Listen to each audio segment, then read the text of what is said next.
Hello and welcome to an all-new episode of Anime Brain Freeze. We are your fashionably late hosts. I am John. And I'm CC, and when there's just too much cool anime to watch, we've got you covered.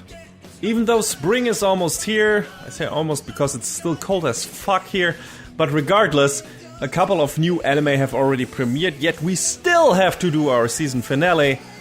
Kinda, since just like this whole review season, we're gonna do things a bit differently, but more about that in a moment, in The Quick and the Dead.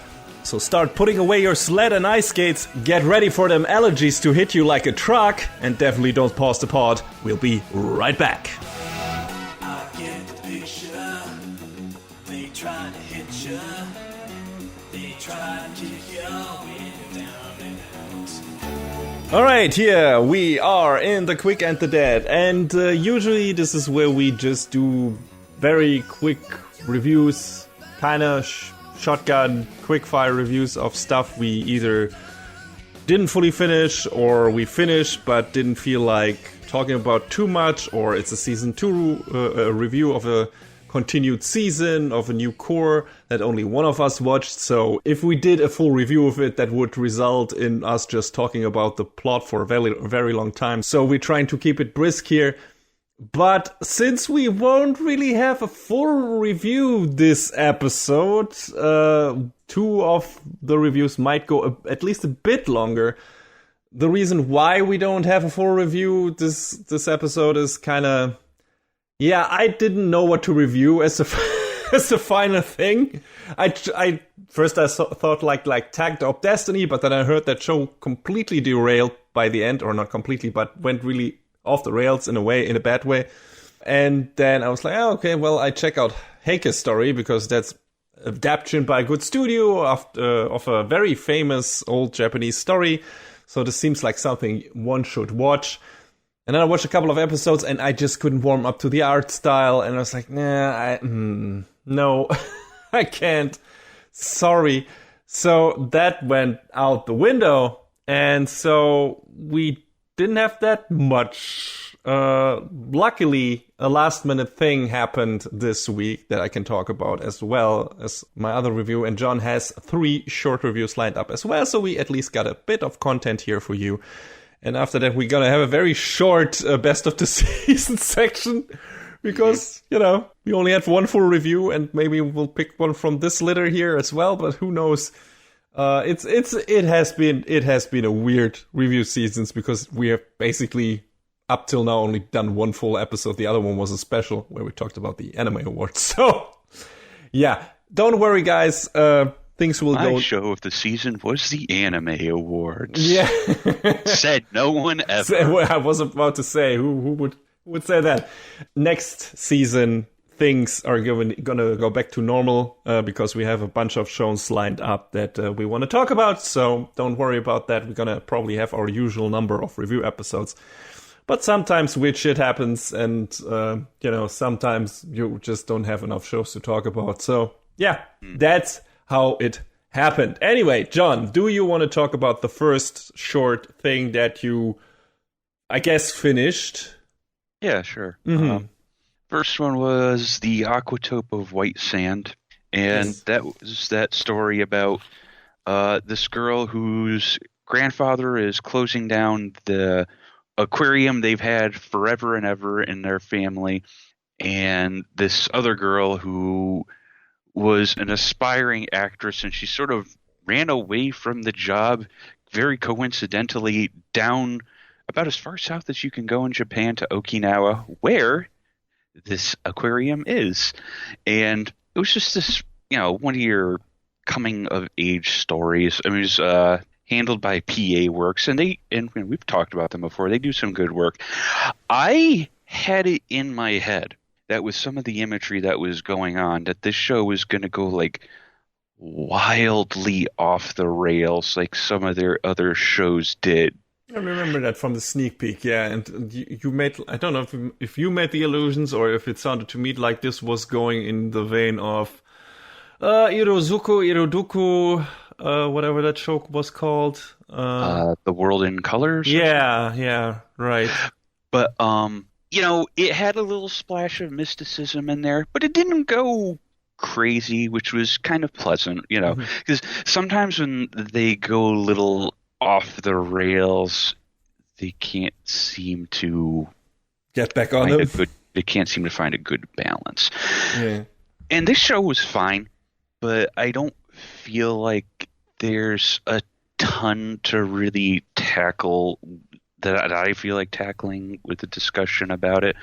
Because the story is just like the main conceit of the story is that, life happens and you got to move on. And it's about trying to find your place in outside of your comfort zone. And one of the girls goes from being like all about knowing everything there is to know about all the fish in the aquarium and wanting to show off her knowledge and teach people and get them into it too. So, trying to share her knowledge and be like, hey, isn't marine life cool? I love it. You should love it too. And that's nice. That's neat. But then when the aquarium shuts down, she has to go to this larger, newfangled facility with all sorts of, bells and whistles and tech. She ends up having a different job, and it's more of like a event coordination gig, and the story becomes all about trying to grow into that and find her place with that job. So I feel like it's a really good story about trying to find yourself again. But it's a little meandering, but it's fine. It's a very breezy summer vacation story, like in the most literal sense of the words. It's very pretty too. So if you're looking for something like that, it's a good watch. I mean, if meandering is not necessarily a bad thing. No. Something like The Flying Witch, you could call meandering in a way, but it still doesn't lose sight of its characters or what it's trying to do, which is kind of put you in a good place and also do some character development maybe. Yeah. And if Aquatope did that thing and did it well enough, and you stayed engaged, then yeah, I mean, that's, I guess, all you could ask from a show like that. And it seems like you weren't disappointed, at least. Yeah, I mean, I stayed engaged enough to watch it to the end, and, I liked most of the characters. There were a couple side characters that I could have done without. But that's... Aren't there always? That is true. But yeah, it's a good show. It's, again, very, very pretty. It depicts marine life and the aquariums and everything and the day-to-day of operating an aquarium in pretty decent detail. So if that's your jam, it's a pretty good show to chill and vibe to. So how big was the aquarium? Were there just like only fish, or did we get some cute seals, some dolphins? What about the sea life? How much variation was in there? Well, obviously you had, your fish. I think there were some in the smaller aquariums, some crabs. They had a couple of penguins. I love penguins. Penguins are very nice, yes. That was nice to see.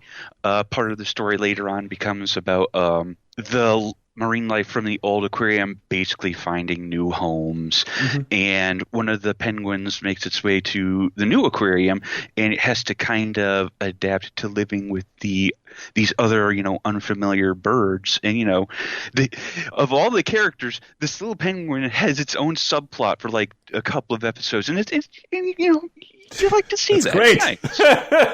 That's fantastic, actually. That sounds really good. So, good idea. One of them, a couple of them, you see, like, one of them has trouble with its slipper. One of them has, like, a little bit of a growth on one of its paws. So it's you see that part of it, too. So it's very realistic in that regard and tries to not be like, hey, here's only cute animals. But no, this is actually how, this works. So... Not a word comedy, but kind of what Japan sometimes, what anime sometimes does is like, hey, no, here are the actual jobs that these people do, which I love to do with the countryside shows, where it's like, hey, please move out of the cities again. Yeah, but there were some episodes where they did have to call in a veterinarian to help out the animals. So there you go. Cool. Yeah, sounds neat. Sounds like a show if you want to go and have some, if you want to wind down. Doesn't seem to be a bad place to start. For certain. All right. Okay. The first thing I'm going to talk about is not necessarily something to wind down, although I feel very relaxed when I watched Jujutsu Kaisen 0 in the movie theater close to me. Oh, I didn't realize you had seen that. Yeah, it was a special showing, and only a couple of showings this week in subbed, and then I think one more dubbed. Why would I watch that? So I checked out the sub version on Monday, and boy, I already posted this on Twitter, but it bears repeating. Morbius could only dream of a theater that packed. Really? It was really full. Yeah, John. There were a lot of people watching Jujutsu Kaisen 0. Like, it's so weird because the last few anime movies that I've seen in theaters, I think only like 3 of them had like a really packed audience, and those were the first My Hero movie, Dragon Ball Super, and then when all of us went to see Promare. Yes, Promare was pretty packed. And then the other 3, the second My Hero movie, I think it was like me and like 2 other people. Oh God, Weathering with You, it was me and 1 other person in the theater. It sounds like a nice atmosphere thing, right? Oh no, it was great. You know, I could just sit there and relax and be like, yeah, just take in the movie and, you know. I feel like I've always, every time I go to an anime, and I haven't been to that many anime things in the movie theater. I've seen the first My Hero Academia movie. I've seen Dragon Ball Broly, which was a fucking blast in the movie theater. I gotta tell you, one of the best movie theater experiences I ever had. I'm forgetting one aside from Jujutsu Kaisen 0. But yeah, every time Promare, of course. But there was also one other one here in recent time that I watched, but I forgot which one.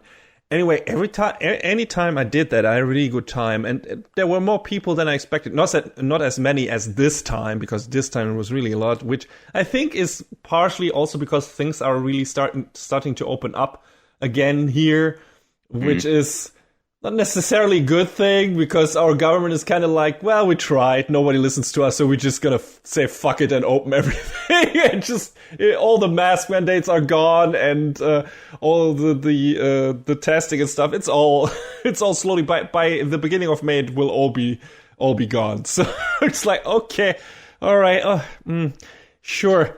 Yeah, that'll work out. Yeah, we have like the highest numbers of new cases in all of Europe, I think, every day. So it's fantastic. Anyway, hey, I'm triple vaccinated, so at least there's that.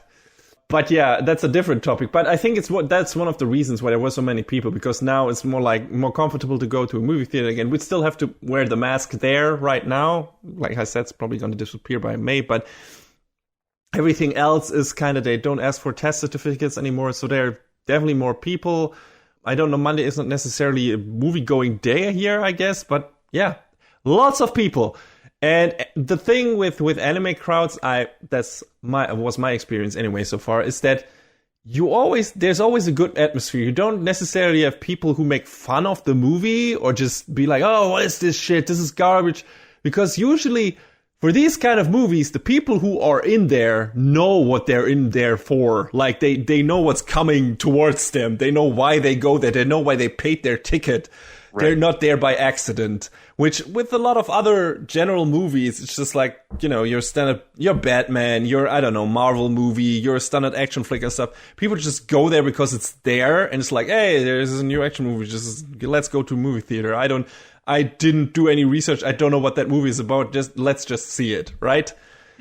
With anime movies, I feel like that doesn't happen. First of all, because there's only a couple of showings. Second, because no general audience tends to go for these movies still, I think. That's my estimation anyway. So everyone in there, like, are fucking super nerds who chuckle at the stupid Crunchyroll pre-ads.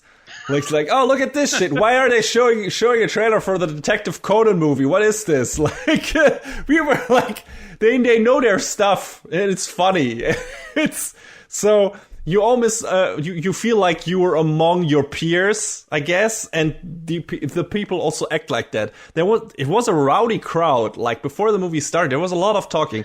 As soon as the movie started, everyone shut the fuck up and watched the movie. And it was great. That was not my experience with the first My Hero movie, but okay. That's right. No, I also saw the second My Hero movie, and that was just like me and like one other person in the theater as well. Okay. So for anime movies, I've never had any problem really with people keeping on talking throughout the movie, heavily reacting to certain scenes, right? Like in Promare, we had a lot of people clapping and yelling at, the standout moments, but that is great. And that's the kind of response I like from an audience. But what grinds my gears is if people like keep on, talking to each other through the movie about stuff that isn't even related to the movie necessarily, or if people check their phones constantly, or if there's always that one motherfucker who explains the whole movie to his girlfriend or his pal or whatever, because for some reason he values their intelligence so little that he thinks he needs to explain the whole plot to them, even though the plot is not complicated because it's a fucking Marvel movie. So, or Jujutsu Kaisen in this case, but nobody talked during this movie. So that always ticks me the fuck off, because it's like, hey, if you want to narrate this movie, watch it at home. Like, do a podcast, you asshole. But anyway. Yeah, so that doesn't happen with Jujutsu Kaisen 0 to, this is actually getting to the review. It's just, I love our small tangents, so we don't get to talk about a movie-going experience that often, because anime movies are not in cinemas that often. But yeah. It's been 2 years since we could pretty much safely go to one. Yeah, exactly, that too. So yeah, cool movie, absolutely. So this is a prequel, as the 0 might indicate. And I don't even know if it's directed by Sung-woo Park. I didn't look it up. It's definitely done by MAPPA. And you can imagine MAPPA on a movie budget is a good thing. A very good thing. So the thing with shonen movies is usually they go for, and My Hero Academia did that too, mostly, they usually go for side stories that don't really have any impact on the main plot. And are just like, hey, you could watch this without knowing the series really, and you would kind of get something out of it. But it also, if you watch only the series and don't watch the movie, you're not really missing out.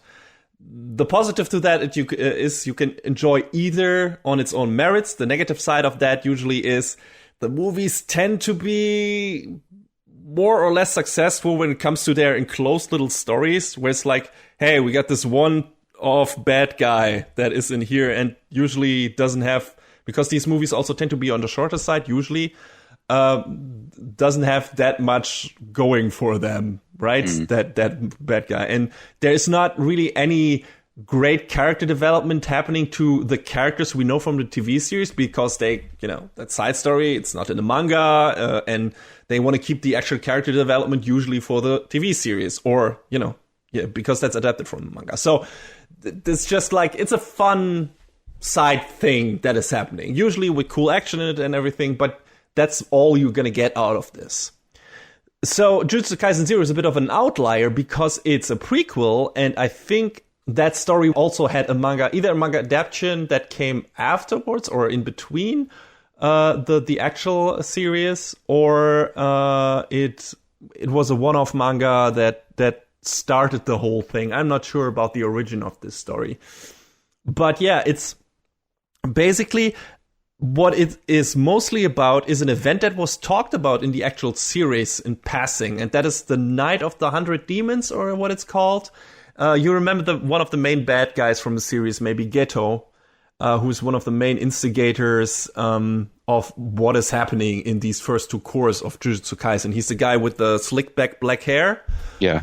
Right, he's the monk guy, and who hangs out with the asshole with the silver hair. I forgot his name. Who likes to manipulate everyone. That curse that got a human form.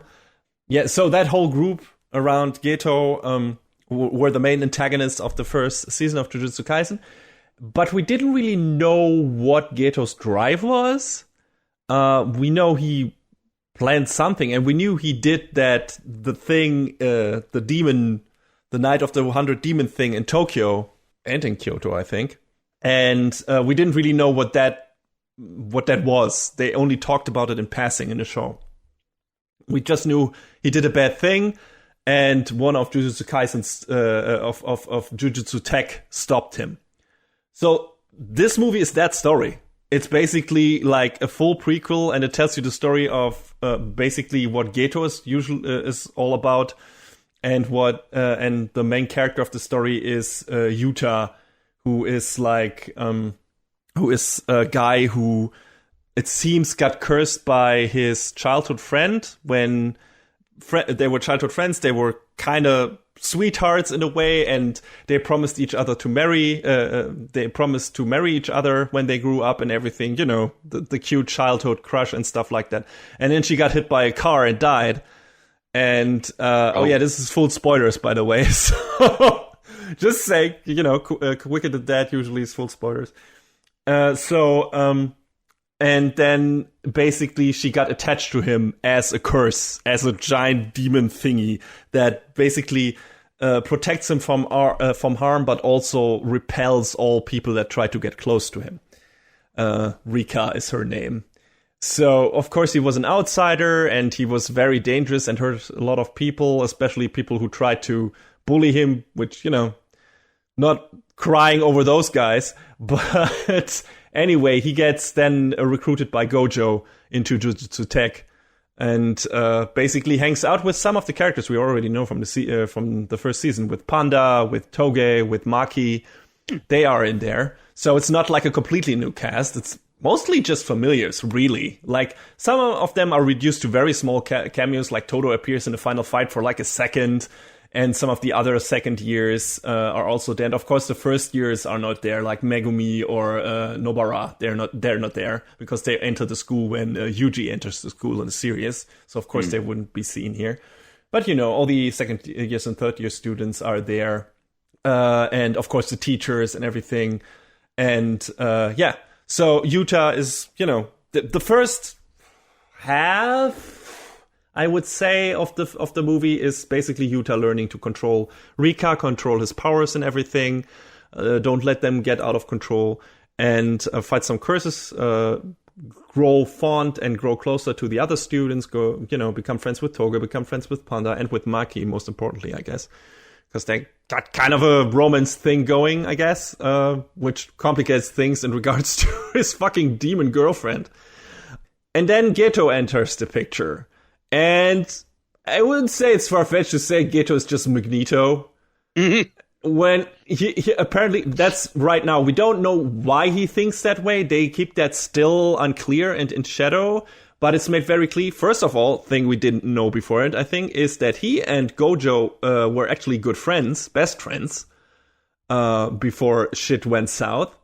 And also, right now, his main motivation basically is kill all the fucking humans, let the Jujutsu people, the Jujutsu sorcerers, take their rightful place as the superior beings in society. Right? They are the Homo superior, and the Homo sapiens can fuck right off, and he calls them monkeys. So, he's basically Magneto. That's what he is. And I assume he has made... Lisa, is that you? He probably has made some traumatic experience, and they kind of do some flashbacks that allude to that, but they haven't gone into detail yet. So that's interesting. So we actually get filled on what might be the motivation of one of our main bad guys from the show in this movie, and not, you know, in the TV series yet, which was pretty interesting. Oh. Yeah, so I think for that alone it was worth watching it. The first half of the movie takes a bit to get going because they front-loaded with, like, you know, Yuta's origin story. Then Yuta gets sent on his first assignment with Maki, then on his second assignment with Toge, where he actually learns to work together with one of the Jujutsu sorcerers.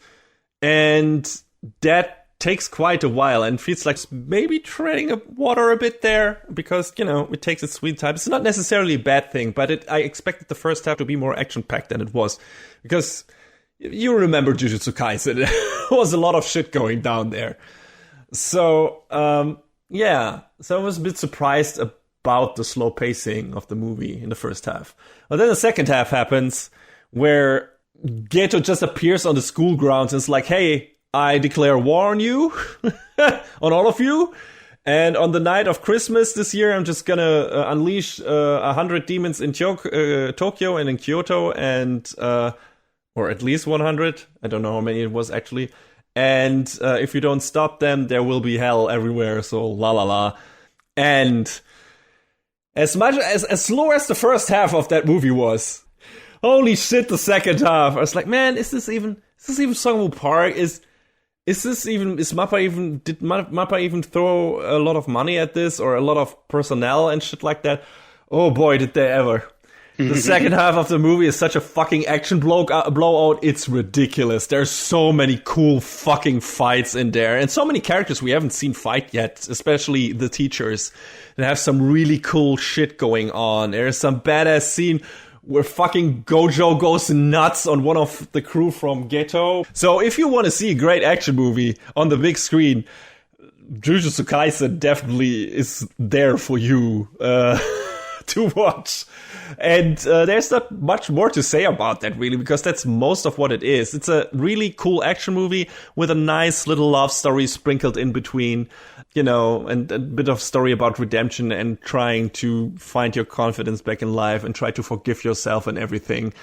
And Yuta is a cool, compelling character, you know, a bit standard in some regards. I think he also has the same voice actor as Shinji from Evangelion, which makes sense in the way he behaves in the beginning, because he's severely depressed, of course. But yeah, he's very different. The funny thing is, his name also starts with U, just like Yuji's. So they're supposed to be, you know, here's this guy, here's this guy. They're supposed to mirror each other, be two sides of the same coin, I guess.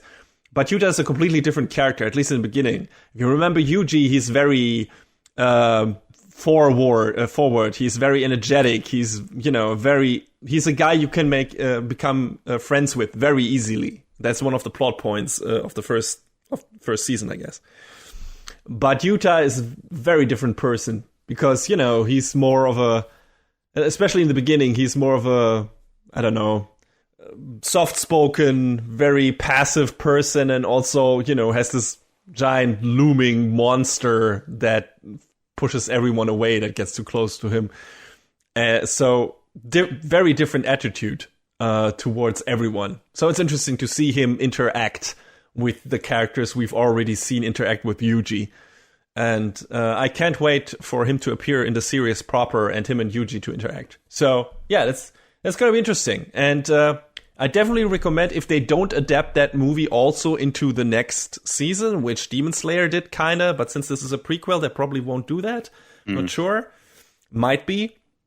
Maybe they do an in-between arc where they just adapt Zero into a short mini TV series. That can happen, and that would work, actually. I think you could do that in like 4 episodes or something, probably.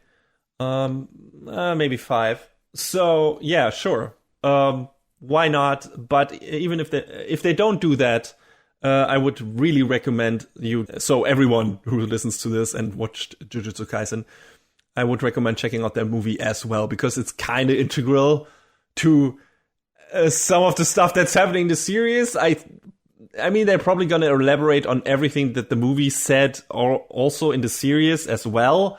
But it doesn't hurt watching it, I'm pretty sure, because there's really more plot-related stuff in there than I expected. It's not a side story, really. It's a prequel. It's a proper prequel. It's, you know, there is character development for the characters in there that you already know from the series and that I didn't expect. And, you know, they retread some ground there, sure, for Maki, I guess, as well. But it's well done. It's really well done. It makes sense. It doesn't feel like it's, you know, just repeating the same thing. It's just like, oh yeah, that's what she's about. And it's interesting to see her interact with Yuta, because that makes the way he reacts to her and then how she reacts to him makes a lot of sense for her character. And yeah, it's really cool.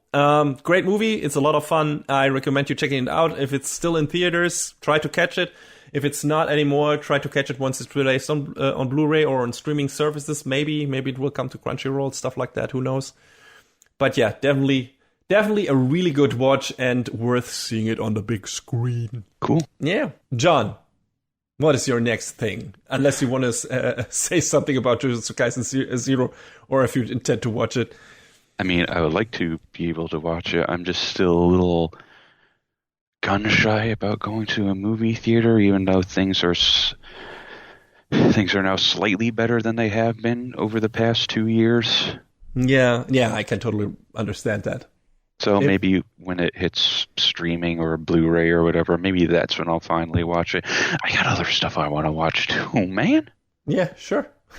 like I think the Sonic the Hedgehog, the second Sonic movie is out, and I still haven't watched the first. So you should get on that. I mean, that is on streaming services, definitely on Blu-rays. Do you want to know something? Yeah, sure. I bought it on 4K last holiday. So get to it then. It's a good movie. It's a surprisingly good movie. I just haven't made the time. Take your time. Take your time tonight. Watch Sonic the movie tonight. We'll see.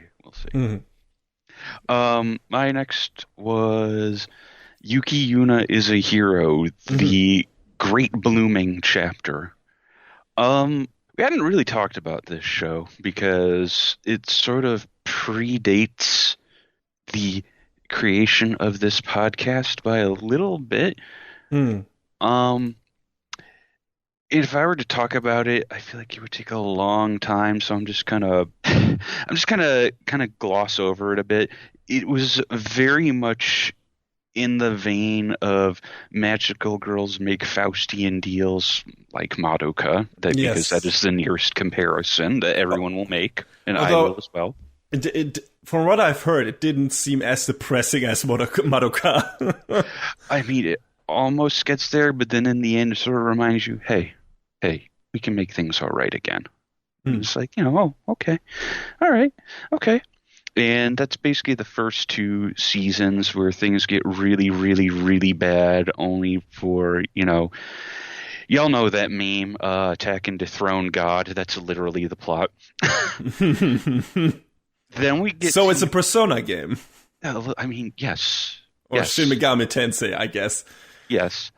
Then we get to this, the Great Bloom Chapter, which is the 3rd season, and they did some weird stuff where they kind of flash back to a different part of the series. So this is all based off of a series of light novels, and there were other LNs that spun off of it, and one of them was a sub-series called Mebuki Kusunoki is a Hero, which is like this story that sort of takes place kind of between the first 2 seasons of the show, and then they decided to sort of insert it here as flashbacks, and it doesn't work. It's really confusing going back and forth, and it just doesn't work. And I was just sort of like watching this, constantly trying to grasp what they were trying to do with the execution of the story, and sort of being like, and what? And the way it jumps back and forth was just like, not good. It wasn't great. But I will say that, this was produced by Studio Gokumi, who they've had their hands in a few shows. I don't think any of that we've mentioned, but a few that I've watched, like Kiniro Mosaic, which is, a very breezy slice of life show. They've done some in-between stuff on some other shows like Aquarion, Excel World, Konosuba, Love Live. So, they've done some things. Saki, if you like Mahjong. I still don't to this day understand how Mahjong works, but I guess it's like poker. Okay. But if you say so. But they do pretty good animation work. It's very kinetic and high energy. I've seen clips of the show. It looks great. Season 3 does a little bit of CG that's a little kind of whack, but it's not super always in the way, so it's easy enough to overlook. And I didn't realize something until this third season, that the music in this series was done by one Keiichi Okabe. You might know that name if you played this little series of games called Nier. Yes, that sounds familiar. So there's this one song that was playing, and I was like, hold on, wait a minute. And I had to go look it up, and I was like, yeah, that's just a Nier song. Pretty much. Wait a goddamn minute. It was like the weird revelation I had during Symphogear GX when I was like, wait, is this a Wild Arms? And it turns out, yes, it is. Mm-hmm. So the other thing about this season is that they kind of rehash plot points that they had used previously. I don't know if the author was just low on ideas, and I don't want to say that to be mean, but when you're starting to see a lot of the same things going on, dude, dude. Mm-hmm. So I guess this was a fine send-off for this series as much as it was, because the whole conceit of it was, let us break the curse so humanity can actually be free. You mean we weren't free before? No, you weren't. So it was, I don't know. You sound very mixed. Yeah, I mean, for really liking the first 2 seasons, this last season was kind of like, it wasn't the best. Well, is it the last season, or will there be more? As far as I can tell, yes, this should be the end! Exclamation point. I mean, they did everything there was to do in killing God. And here's the weird thing. They sort of did the flashback thing in the second season as well, and they made it work there? Okay. I don't know. Storytelling is hard, guys. Yeah, no shit. A lot of people fail at it. So, I'm sure if you watched and enjoyed the first 2 series, you'll like this as well. But I have my weird sideways criticisms for it. And, again, please don't misinterpret my criticisms as saying I hated it, because I feel like you can get on the same page as this. We criticize things because we want them to be the best they can be. Sure, yeah. So I feel unless like, it's Shield Hero. But it's coming back next season. Aren't you glad? I'm glad that I don't have to watch it. You're gonna watch it. He's gonna watch it. No. I already take that stinker. I don't need that in my life anymore. Thank you. Isn't it enough that the fucking trailer for the Funimation Crunchyroll merger ends on that fucking show? Like, if that isn't a bad omen for things to come, then I don't fucking know. Please watch Shield Hero. Please watch Shield Hero. Yeah. But yeah, I guess I enjoyed the third season of Yuki Yuna ***. Oh, Asterisk War. Yeah, I know that show. Yes, that also exists. But it was okay. It was firmly okay. I wish it could have executed a little better on its plot and been a little more solid on what it was trying to go for. It happens.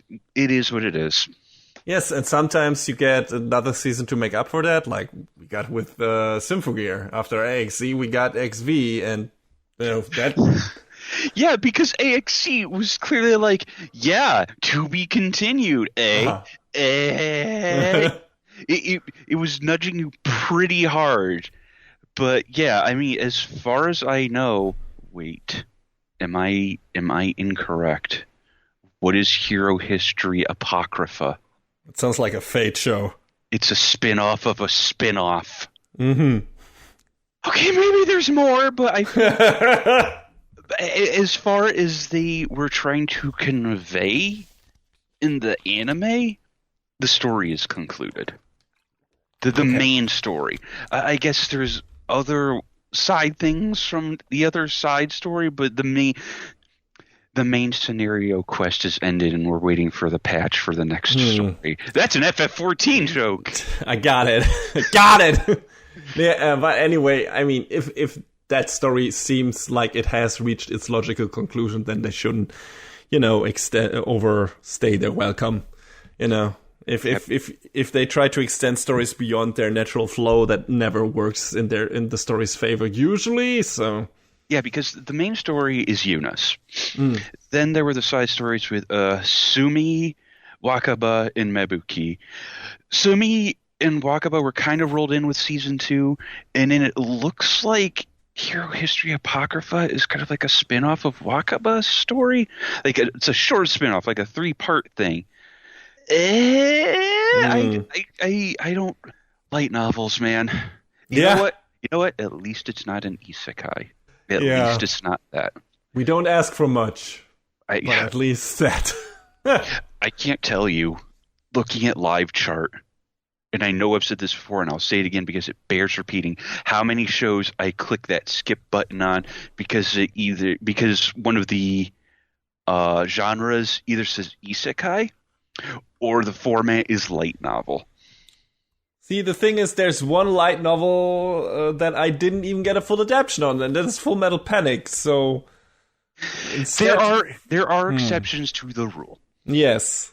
So, and Invisible Victory was okay. I wished we have gotten a sequel. I mean, it didn't look super great as compared to the previous seasons, but it was all right. I would have liked to see more. Oh well. Let's see. Maybe one day we'll get more Full Metal Panic. Anyway. So that's it for that. What you got next? The other thing I got for today is the second season of 86, which I watched. So let me see what I can talk about. I mean, again, full spoilers, people, because this is a second season review, kinda shorter maybe, but I'll try to extend a bit on it. So the first season ended kinda on maybe most of our cast dying. Yeah.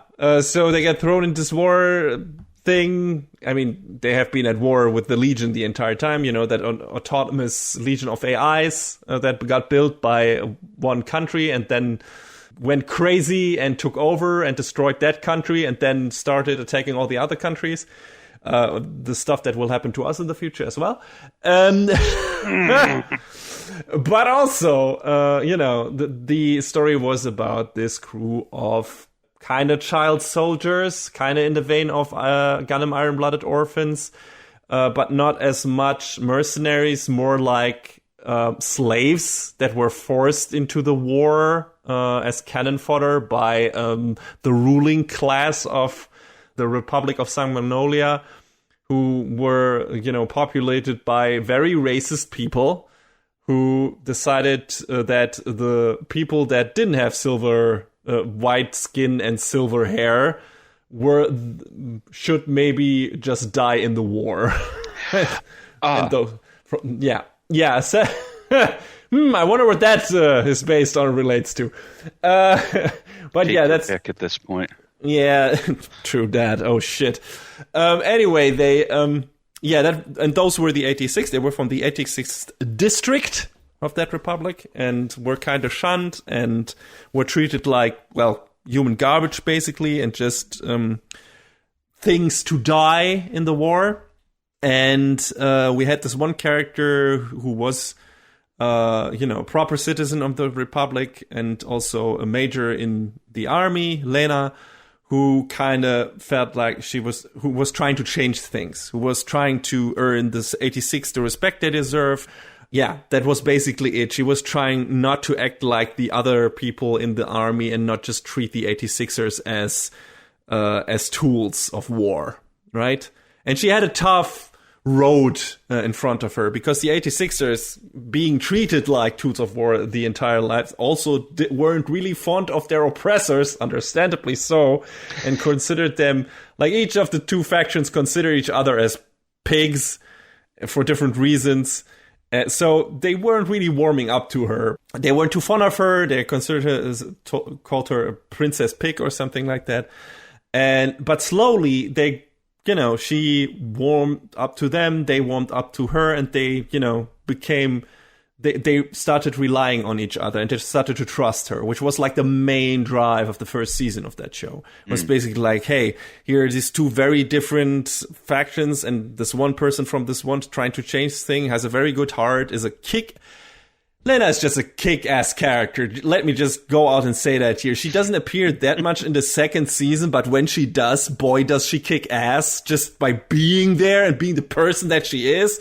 And she does that in the first season already, but even more so in the second season. It's ridiculous. It's just like, she's one of those characters where it's like, if something badass happens on screen, it's like, oh, Lena can't be far away.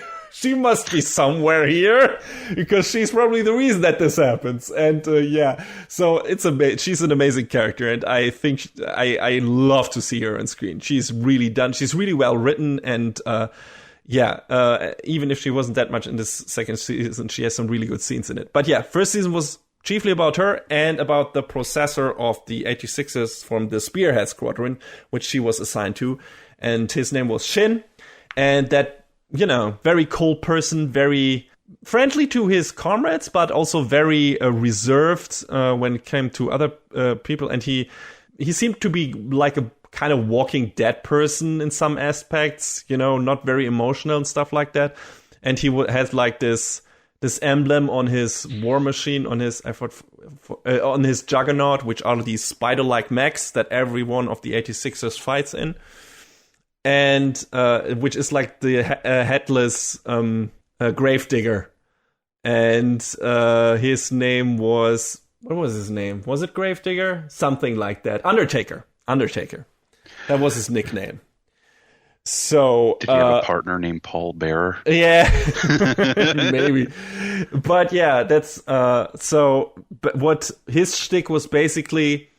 you see, when one of his people got killed or was close to dying on the battlefield, really like a bloody mess in a damaged Juggernaut or whatever, he went over to them and gave them the mercy bullet, and then collected their dog tags or a part of their machinery of their Juggernaut, and basically etched their name in it, and then kept that in a box as a memory. And if, like, I will never, in the sense of that he will never forget their names.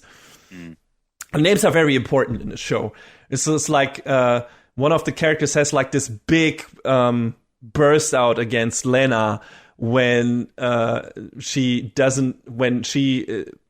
is really sad and taken aback when one of the characters dies, and one of the squadron says, "You don't even remember her real name. You just call us by nicknames. How are we supposed to trust you?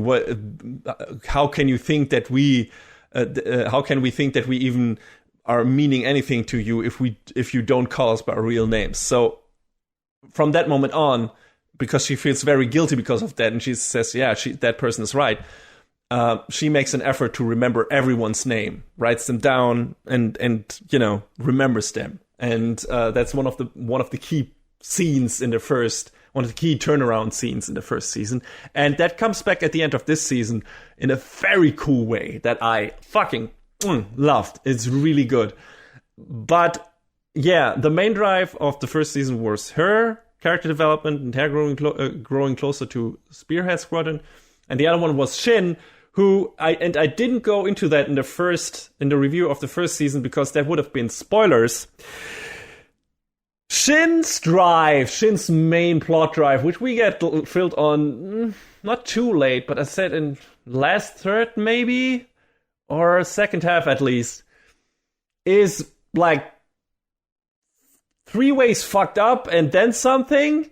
Because first of all, he had a brother that got killed on the battlefield, who is also related to Lena in a way, because as it later turns out, he saved her when her helicopter got shot down with her parents, I think. He was one of the people who saved her. So, yeah. But Shin's brother got killed. What was his name? I forgot it. I got it written down here in my show notes, and I will get to it later. But yeah, his brother got killed by the Legion, and he always goes on about, I have to find my brother and kill him. So what is he? His brother is already dead. What is he talking about? So it turns out what the Legion does is, and this is one of the most fucked up things I've ever seen in anime. The Legion, since it's basically a giant swarm AI in a way, collect the heads of dead soldiers and uses them as cloud quantum computers, basically, because the brain is a very powerful computer. So it scans their brains and basically creates ghosts of these characters and puts them into mechs to use them again as tools of war. So they can't escape. They can't escape the war even in death. That's so fucked up. Yo, what? That is the most fucked up thing I've seen in a long while, and that's what that show turns into in its first season, in the second half of its first season. So Shin's main drive is finding the ghost of his dead brother, finding the machine that he now commands, and tries to kill that machine and the basically ghost AI of his brother, who also, by the way, tried to kill Shin because when he was still alive, because he made him held him responsible for the death of his of their parents, which I won't go into now. It's a bit complicated, but still, their relationship was already majorly fucked up. Before this, sounds like it. And now the redemption thing is Shin tries to find his brother, his kind of dead brother, and tries to kill him again. And it's so fucking ridiculous. But it's really well done, surprisingly. I never felt like, oh my god, this is so dumb, it is so over the top. It is over the top, but it's executed really well. So I was really engaged in the first season when that shit went down. And that's kind of where the first season ends on, is basically the big confrontation between Shin and his brother. And then stuff happens, and it seems like all the characters from the Spearhead Squadron die. And I think the last thing that we see is Lena going and writing down their names again and being like on a grave or shit like that, right? Or looking at their names. But turns out they're not dead. And that's where the second season opens up. They got rescued by the Federacy of Jihad. And Jihad is basically the kingdom, whatever, that created the Legion originally. But that kingdom, after being destroyed by the Legion, I guess, got, or partially destroyed, got overthrown by some of its citizens. And those citizens kind of created a new government and tried to create a new life, and also fighting the Legion while they're at it. So that's where our main characters wake up in. And Jihad is a very different country than what the Republic of Sun Magnolia is, because everyone is equal. Everyone is treated kind of with respect, at least on the surface. That's what it seems like. And basically our characters, because they're still children, get kind of adopted by the president or prime minister, I'm not sure, of that country, and can live in this big ass house and for their first time ever probably lead very normal lives. And that's kind of cool start to the season, because we see these characters in an environment that we've never seen them before. And, they're really taken out of their comfort zone, I guess, because they're not used to this. Like, they do normal jobs, go to normal places, make new friends. And for the first time in their lives, probably, they are treated like equal human beings. The problem is they can't really let go of their past. And the burden put on their shoulders by their fallen comrades, kinda. So eventually, of course, they decide to return to the battlefield. They're like, hey, we've seen everything this place has to offer, but we feel like the best thing we can do right now is still fight for this country. If the war ever ends, which they can't really fathom in their head yet, especially not Shin, for different reasons, but the others are kind of getting there, and they're like, hey, if this war ever ends, then now we have something we can imagine we can do after the war, and that we can work towards, and that we can think of maybe enjoying and that there is a life outside of death and destruction and war for us. And that's really nice to see, but they're not there yet. And yeah, Shin, especially after finally being able to kill the ghost of his brother, he needs a new drive. And that, I guess that drive also comes in him returning to the army, now this time the army of Jihad. But also, a very important part now of his life comes in the form of the former Empress of Jihad. You know, that before it was overthrown by its citizens and became, you know, the Federacy, it was the Kingdom of Jihad. And the last member of the royal family, I guess, still very much a young child, also got kind of adopted. And, you know, they pretended like she died, so she isn't hunted down or anything, but she got rescued by the now head of the Federacy, Ernst Zimmermann, who also takes in our main characters as adopted kids. And Frederica, who is the Empress, and Shin kind of become like this brother, little sister thing. They become like siblings.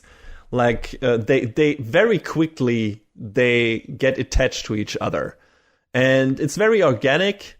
It's very well done, and eventually, when they return to the battlefield, you know, Frederica is kind of like the very smarty girl. Like, she talks too much like an adult for how old she probably is. But I never felt like she got annoying. Her voice actress maybe is a bit too squeaky. But aside from that, like, she's got some really interesting and important things to say to our characters, especially to Shin. So she was a really nice addition to the cast, and they're taking her with her when they go to the battlefield, and she becomes kind of like this mascot character, which is actually explained in terms of that it makes sense in the show, because apparently it's something that they do, where it's like they take these maidens to the battlefield with them to bring them good luck, which is a bit fucked up. But they don't take her to the actual battlefield. It's just like she's in the barracks and everything. But still, it's like, get the child out of the fucking war zone. What are you doing? So, yeah.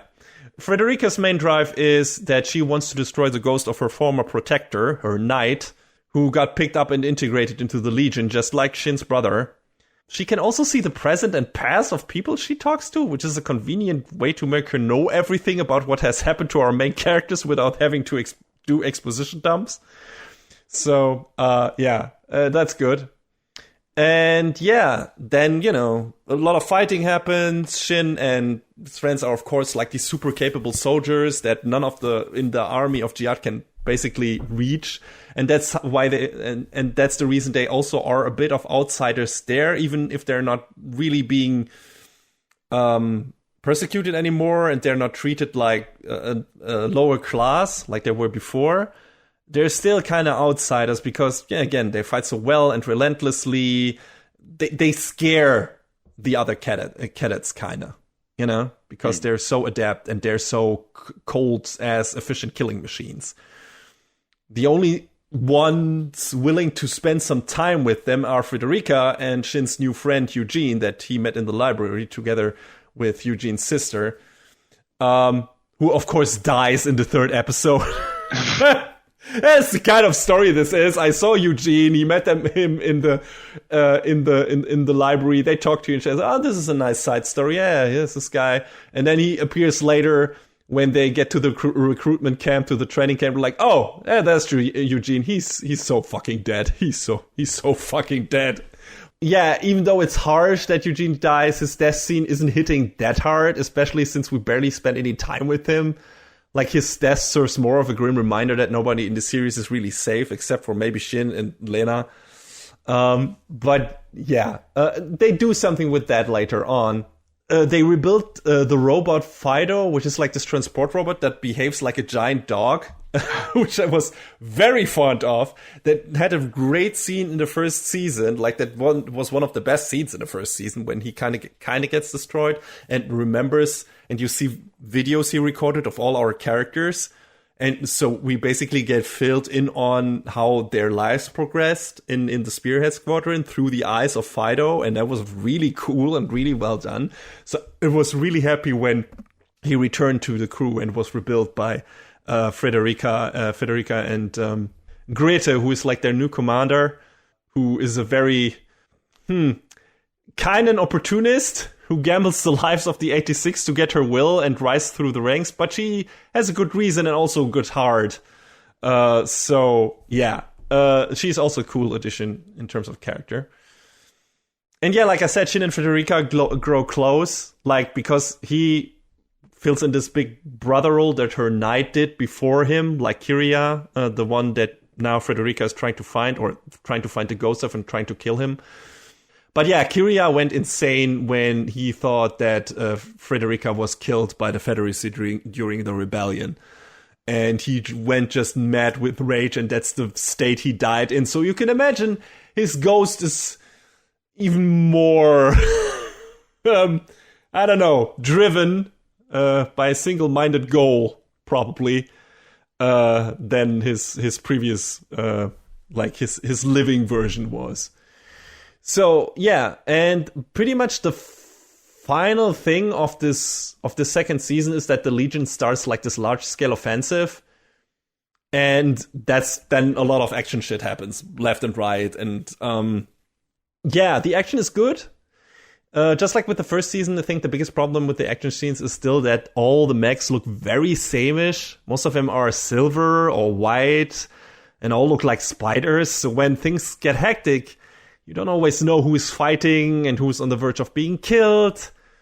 I mean, sometimes they cut to the face of the character who is currently doing the fighting, and sometimes they show Shin's emblem, the headless Undertaker skeleton thing. But still, it takes you out a bit. And of course, it makes sense for the designs to be very similar. I know that. These are mass-produced war machines. But I still like, I prefer these kind of signature machine designs over realism in these kind of shows.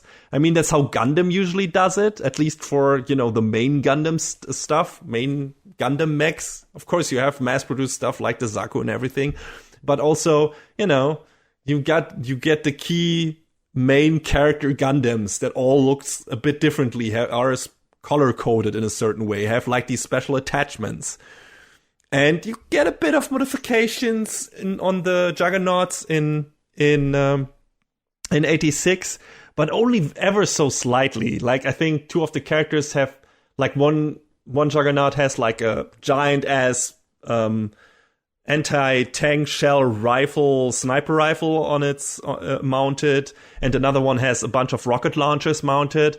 But in the high-octane action, you don't really notice those things. So it's sometimes really hard to know which machine that is currently kicking ass belongs to which character if they don't, cut to the character's face or anything, or you don't hear their voice. So it's a bit of a mixed bag. They went for realism, but that makes it a bit more problematic, or that makes it a bit harder to follow the action.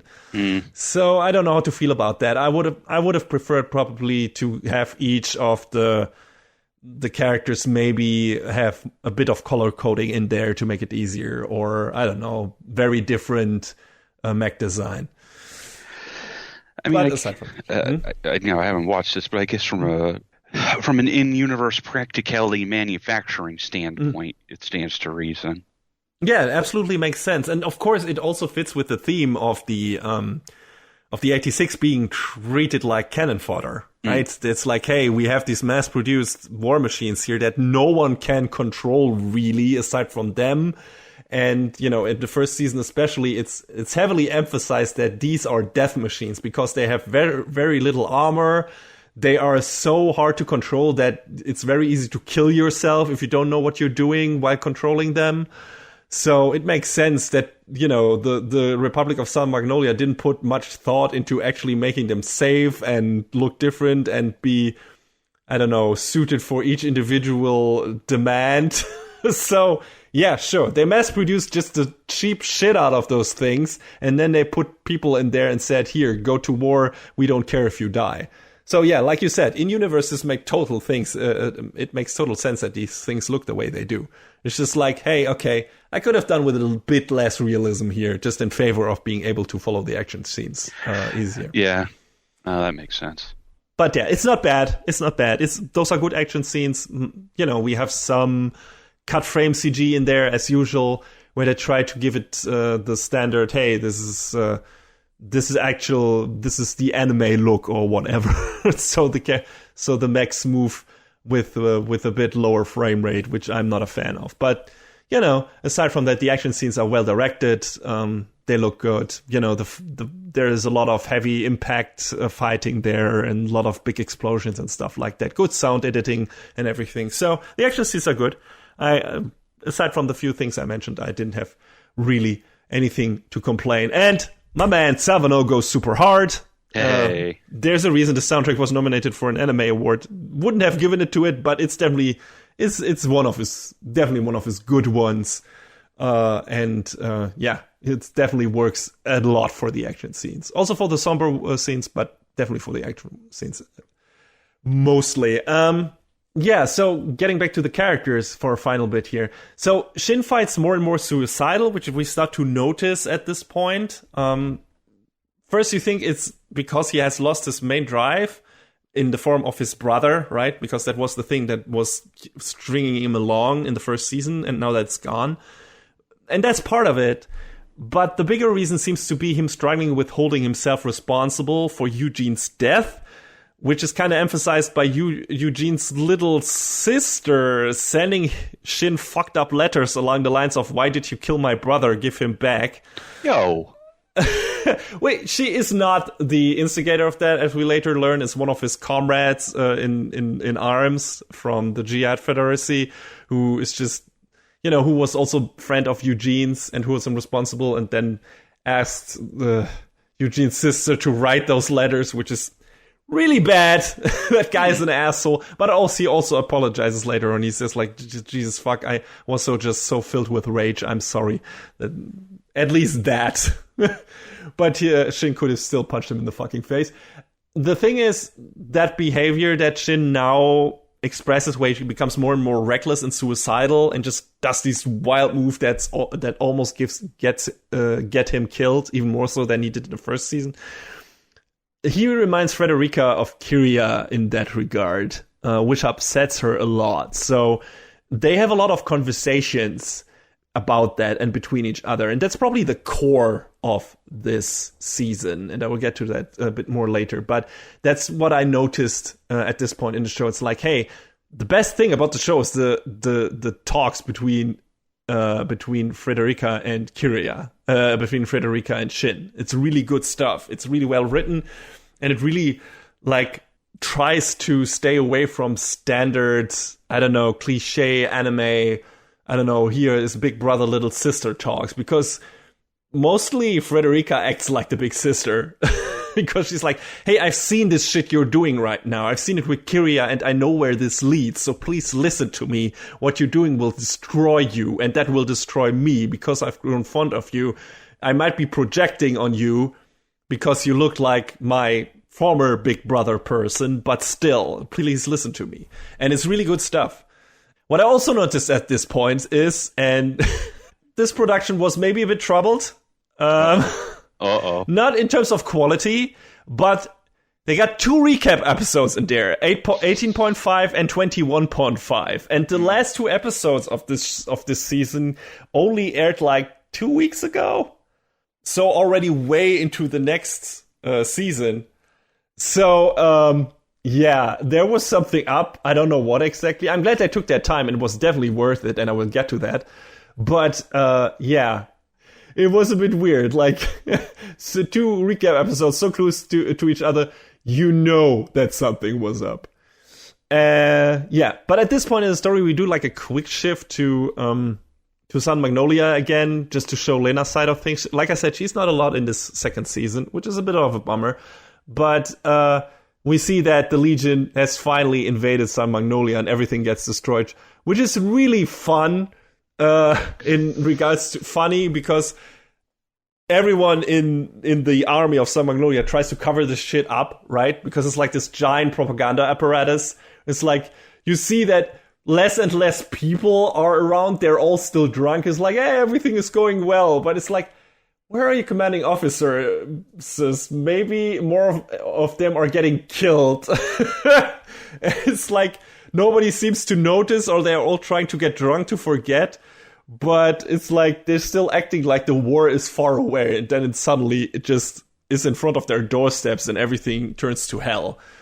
So yeah, that happens. That was kind of funny, like how the show portrays, like, hey, look how fucking indoctrinated all these assholes are, and they just don't see it coming. So it's a bit, I wouldn't say it's vindicating or anything, but it feels, considering that a lot of these people are just assholes, the most of the time we see them on screen, a couple of exceptions aside, I guess, it's like, ha ha ha. It's mostly like Nelson wave or stuff like that. So when you see that shit happening, but of course in the back of your head you also know that a lot of citizens are dying that don't maybe act like assholes and are just oblivious. So still, that's what happens, I guess, in war. And, comparing Sun Magnolia to the Federacy of Jihad might seem to be a better place, but ultimately the top brass in the military doesn't treat the lives of the 86 as equal either. When it comes to picking candidates for a suicide mission, they get chosen because they are fighting like monsters, as we established earlier, because they're just so fucking adept at it. And it's easier to justify sending the people who are still kind of outsiders and ostensibly love to fight to their likely deaths than soldiers of the Federacy who have families and are less skilled. Though definitely not all higher-ups are like that. Grete and Ernst, for example, who really care for the 86 and want them to focus on coming back alive above all else. That gets repeated a lot, because the 86 are usually, like, hey, war is all we know, really, so this is our life, and if we die, that's just like the way it is, and it's the way it's supposed to be, and everyone basically around them who cares for them is telling them, no, don't think like that. Please, you are not just tools. Come back. Keep a mindset that makes you believe that there could be a life after this. And yeah, it's that's really cool. There are a lot of cool characters in this show that are very, you think you have them pegged in a certain way, and you think they will go in one direction, and then they go in a different direction and all become very sympathetic. So it's very cool. And yeah, talking about Shin and Frederica again, like I said, their growing brother-sister relationship is definitely the best thing about this season. Like, she's the only one who gets through his thick skull when it comes to clinging to his pride, and the only way to live he is familiar with. Usually he deflects all attempts of pulling him or his comrades away from the battlefield with speeches about nobody having the right to pity him and to fight being their decision and their pride and their burden, yada, yada, yada. But there's this great scene where Frederica calls him out for treating her exactly like his brother treated him by disregarding her feelings. And Shin, who usually has this completely deadpan stoic expression, has just the smallest single twitch on his left eye when she mentions that he acts like his brother. Oh, no. Which makes you realize that she definitely hit a nerve. And I love subtle shit like that. It's not even like a cut specifically to him. You just see his face. I think it's in a wide shot, and it's just like this very small twitch on his eye when she calls him out on that. And it's just, he does move another muscle, but it's just like, oh, she hit him. Oh, that was a KO. Like, that one, she didn't pull any punches, and it really hit home. So, like I said, I mean, Frederica's voice can get a bit grating when she rambles on. Guess that's why we share a name. But she definitely is not wrong. So yeah, ultimately Shin is trying to justify his selfishness through the circumstances and duty and whatnot. But that is only a front. And there are definitely some other more personal factors playing into his motivations, like being afraid of even entertaining the idea that there is a different life for him out there, betraying the promise he made to his fallen comrades and their memories, and the trauma of his childhood caused by his brother almost killing him, and of course being scared of getting left behind by his friends who are more alive than he has been for a long time, at least in his own eyes. And yeah, the character writing in this show is surprisingly good, and I enjoyed pretty much all of the dialogue between at least Shin and Frederica, which I did not really expect to get from this show. I feel like some of the dialogue in, for example, Iron-Blooded Orphans felt kind of stilted and a bit weird, and I never got that feeling. I'm saying that right now because that's the show I would compare Act 6 the most to, because they share a lot of commonalities. But I feel like the writing in this, even though some of it is a lot heightened and very overdramatic, feels more natural. I feel like I get the feeling that these characters, the way they talk, that's characters actual talking. That's not scripts talking. And it's really cool. So, yeah. And then all our main characters, except for Shin, because he isn't quite there yet, want to go and visit the sea for the first time after the war. Now, where have I heard that before? My recent show that we might talk about in the not-too-distant future again. And what came after they went to that sea? Did things get better? Oh, no, it got way worse. It got the worst it's ever been. So, yeah, we'll see what the future for this show holds. But yeah, then we get to the penultimate episode. Oh, man, what a roller coaster ride. So, the series tried to troll me personally in this penultimate episode. And it did a really good job at it. It worked me like a fucking fiddle.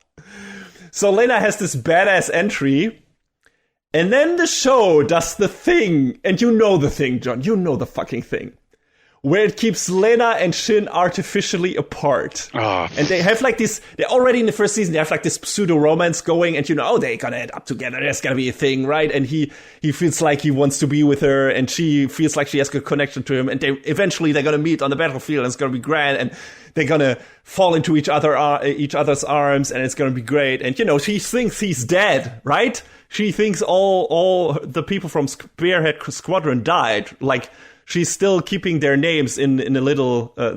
She wrote them down on little papers and drew faces of them and put them in a box, so she remembers their name always. Which, like I said, really great scene. But she thinks they're dead, so she has this badass entry in last moment when Shin is in his damaged juggernaut. He can't get up again, and there's legions from all sides, and then suddenly it rains artillery, and then Lena is there. She saved his ass, and it's fucking amazing. And then the show's like, maybe they shouldn't meet yet. Shin knows it's her, but she doesn't know it's him, and he would just need to get out of his fucking mech, and he tries to open the hatch, but then an attack distracts him and he doesn't do it. And I hate these contrived drama cock-tease moments. I do, John. I know. Just let them be together, for fuck's sake. We don't need to postpone this. Just do it now. She thinks Shin and his comrades are dead. This is cruel. How about making her life a bit better by showing her that they survived? And he tries to justify it, then she walks away and he doesn't get out of his mech. He doesn't talk to her and everything. And later he tries to justify it by saying, I want her to see a different view after the battlefield, so I can't tell her yet. I want her to see me in a different light, not in this war machine and everything. Which is fine and all, but it's also bullshit. Shin, you tried to open the hatch and talk to her, you lying motherfucker. What's with the noble grandstanding now? Fuck off. I was literally yelling at my screen, turn your radio back on, scream her name, open the hatch, get out of your fucking mech, you stupid piece of shit. No, shut up, it's good for drama. I was so angry and annoyed, John. It's drama. Yeah, I know. Contrived drama, I hate that. It's not natural. Drama. It's not well built. At least that's what it felt like. And, getting mad at cartoons is my favorite pastime. So anyway, it's still a good moment because her appearance and mission statement is the final push that leads to the complete turnaround of Shin's character, and it's directed super well, and the animation is fantastic. It really shows that they took their extra time to finish these last 2 episodes. It's great. But it could have been perfect.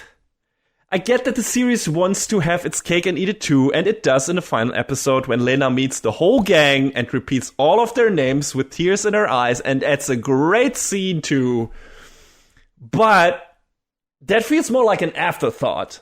And her appearance in the second to last episode was the chance for a perfect anime moment, and the show kind of squanders it by being cute about it, and it didn't have to. It's like, hey, they can't meet yet. We want to wait a bit. We want to be everything like a bit cuter, a bit nicer. And when she meets them, and like I said, it's a great scene when she meets all of the characters. Like, hey, she remembers all of their names and she can recount them, and everyone is laughing and everyone is happy. And it's just like this really nice, happy end that I never expected to get in this kind of show. At least for now, anyway.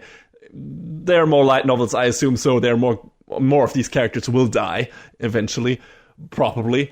But for now, it's like this really nice, happy end, which, again, I didn't expect to get. But again, if they had, like, she doesn't know they're still alive. She rescues a random guy on the, random juggernaut on the battlefield from the Legion and has, like, this really cool moment where she doesn't know that he is the person that she cares about.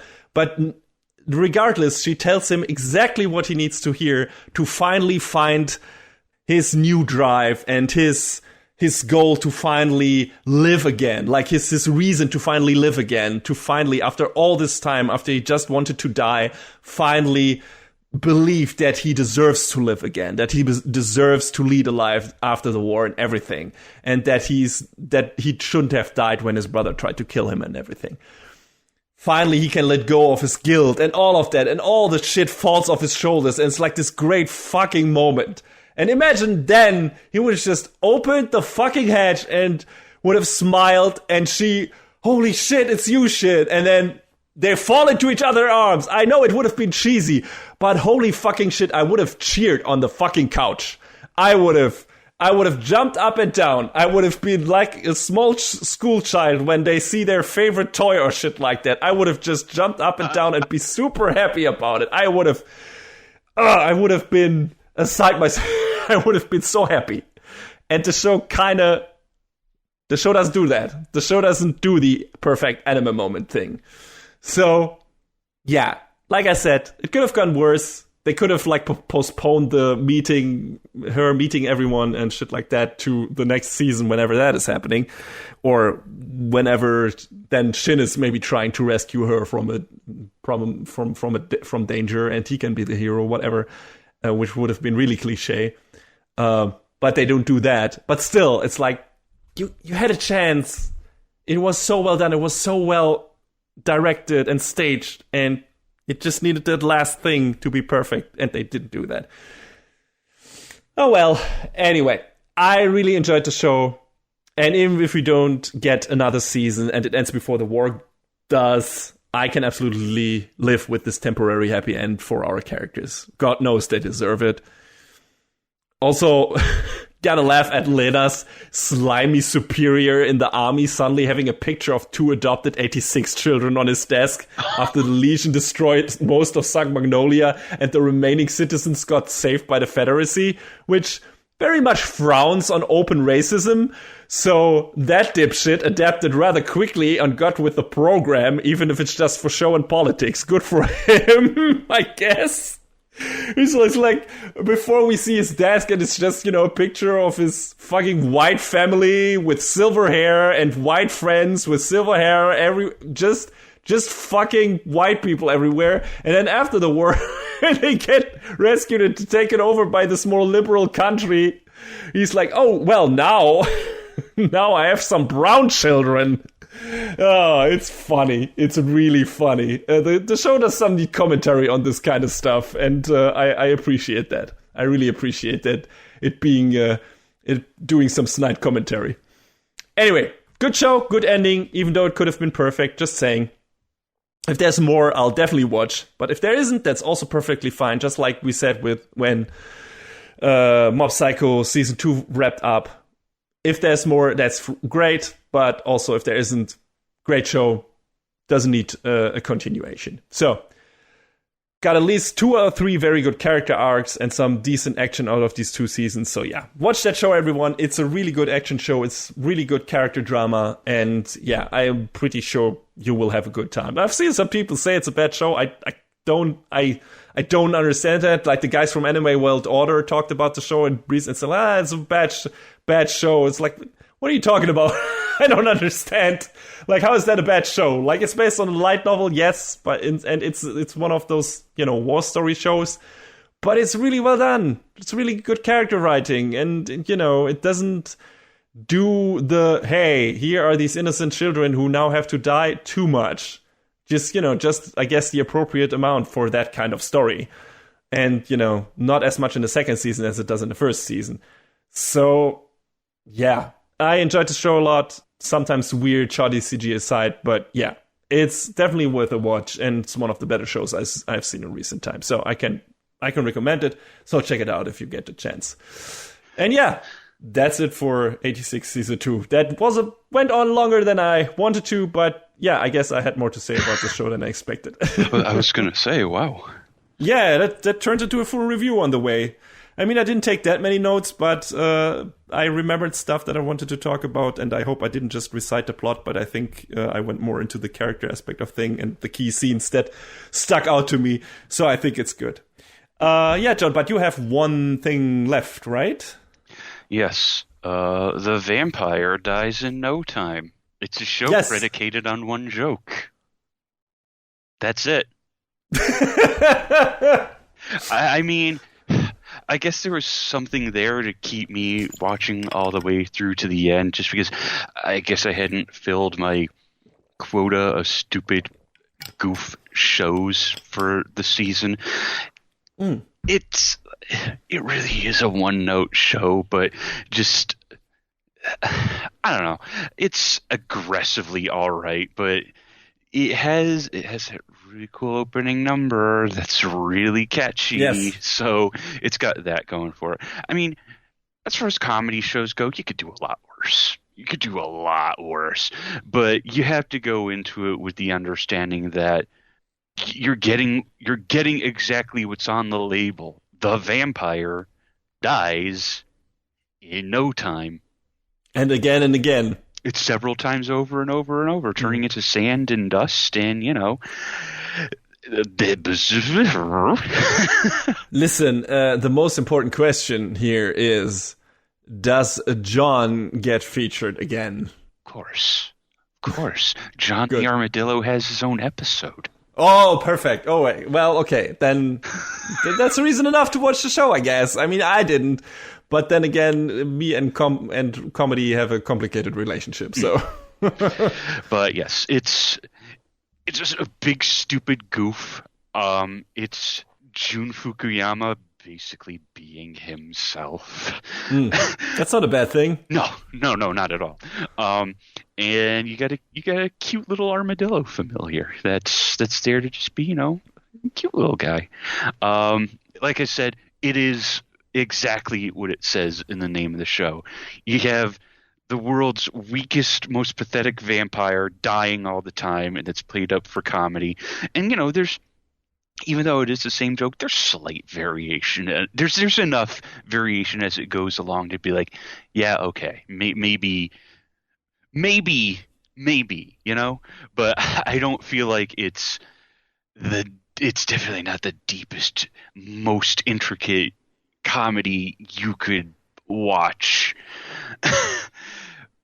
It's fine for what it is. If you want a quick chuckle, you could probably watch an episode or two and be like, okay, I got what I wanted, and jump right back out and live your life just the same.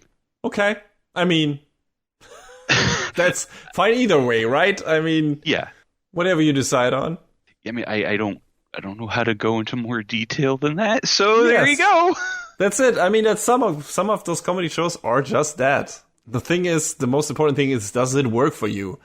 Does it work for you for every episode? If it does, you watch it and you enjoy it. So that's fine. Right. right? So, yeah, sure. I mean, it didn't work for me because, like you said, the joke was too one note. Though I enjoyed parts of that first episode a lot, and I was like, hey, this is funny, this is cool. I don't think I need to watch more of this because I got it, right? So, yeah, but also if you get it and you're like, yeah, I can do with more of that, and that seems like a good time, just by all means, watch it. Yeah. That's what it's there for. It's there to give you laughs. It's there to give you a good time. And if you have that while watching it, then, that's reason enough to watch it. So do that. And John, you did that. And apparently you were not regretting your life choices. No, I mean, I didn't hate the show. Oh, there you go. Yeah. And I feel like that's important. That's enough. Yes. And we've watched several shows we hated on this. Oh, yeah. So longer than we should have. But yeah, this time around, I think we got a bunch of shows that we at least liked. So, yeah. So, I guess then for this season, there's still one more thing to do.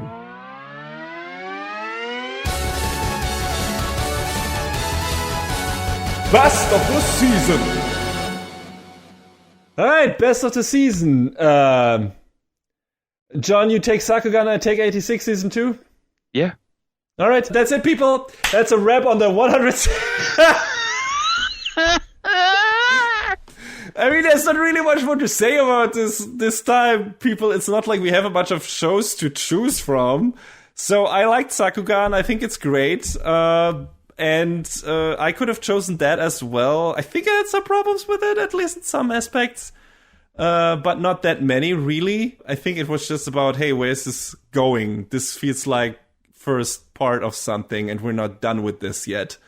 So maybe that was my biggest gripe. It's been a while. We reviewed that right at the beginning of the fucking season, and then we took a giant-ass break. And just only did the Anime Award show in between. So, yeah. It's just like, hey, I like that show. I liked 86. 86 is more recent, and I really enjoyed the character interaction there as well.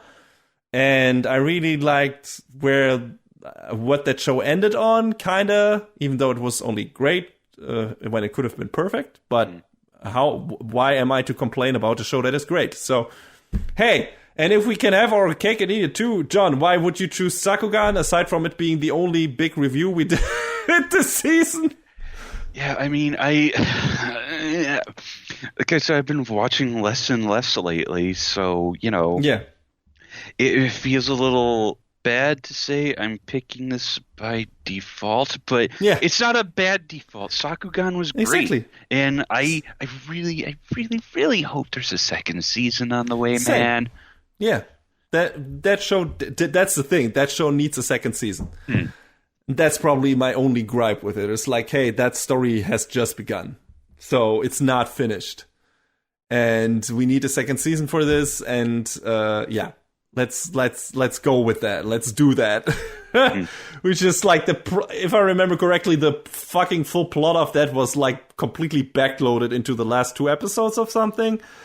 Yeah, a little bit.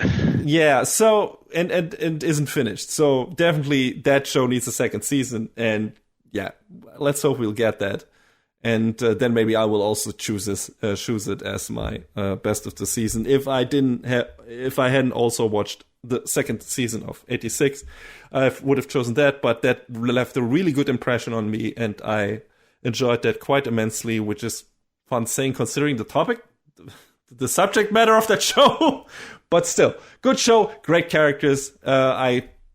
Again, Lena is one of my favorite characters in recent time, I would say, just in terms of what she does and how she does it, because she's such a fucking kick-ass. I didn't even mention one of the best scenes, and I want for people to experience that for themselves if they haven't seen the series yet. Like, every time that woman is on screen, it's gold. Anyway, so, yes, not the only reason to watch the show, but definitely one of the big ones. The other one being the character interactions between several of the characters, and this season especially between Shin and his kind of little sister Frederica. But yeah, good shows. So I guess we got those 2 as best of the season. That was easy enough. So we see you guys in a couple of weeks probably. I don't know when all of the premieres will have aired. I don't have that Yeah. I don't have my calendar open. Haven't really figured that part out yet, but soon, TM. Yes, it's all a bit scattershot, I think, because some series also start a little bit much later in the season than they usually do, and we'll see. We already know what we will return with, because we know which shows we have watched and which shows we haven't watched and so on. So you will find out in at least a couple of weeks, and then we'll talk about the first one of those. Until then, stay maybe not too frosty, but fresh enough. And talk to you guys later. So long, everyone.